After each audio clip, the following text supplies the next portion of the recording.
galanni hedduu yoomima meedoma kan na jiraachifte ilaa hanga amma sababa naaf goote haadhatii ya umma Allahu ya Rabbi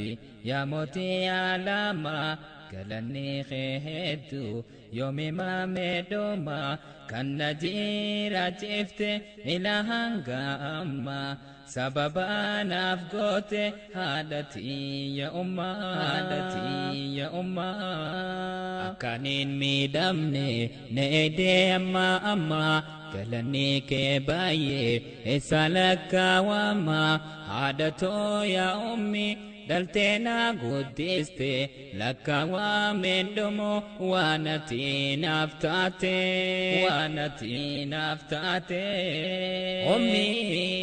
ummiitiya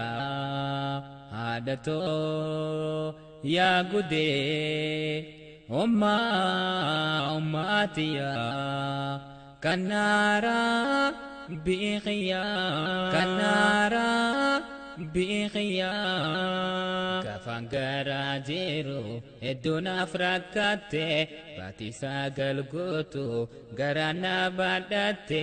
nyaata gosa hedduu dhiftee anaaf jatte deemuu hin dandeessu keedhaatti hafte kamimeen kamliisa waan isin mudatte na dahuudhaaf jaja hoggaatii minfatte addatu atillee yeroo san dandamte yaa ummii yaa harme hedduudha waa'ente ummiitiya haadhatoo yaa guddee ummaatiya kannaara biqiyaa kana deeselle yoom waasirraa hafte udaaniif fincaankoos guddee daakhirratti ifi beeloyteeti barana nyaachifti waliif gaadnaan deemti na baattee duyda'atti namana addaan baate taataadhaa mochaati yaa ummi way daraaraateeti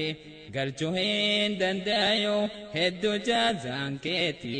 yaa Rabbi naaf godhi warra jannataati ummiitiya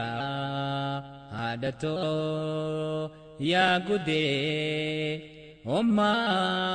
ummaatiya kannaara biqiyaa akkanumaa wajjin waan garaana nyaatu yaa nama haadhasa lafisee toffaatu ammaniitti yaadi baruu akka taatu fuula Rabbiititti deebisaa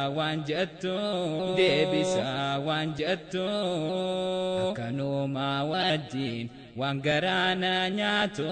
yaa nama haadhasa lafisee toffaatu ammaniitti yaadi baruu akka taatu fuula Rabbiititti deebisaa waan jettu akka haadhaa jala wallaahi hin baatu dafii araarfadhu du'an hin deebitu haadhatee jabeessun sirratti jiraatu akka guyyaa boru jannata argattu ummiitiya haadhatoo yaa guddee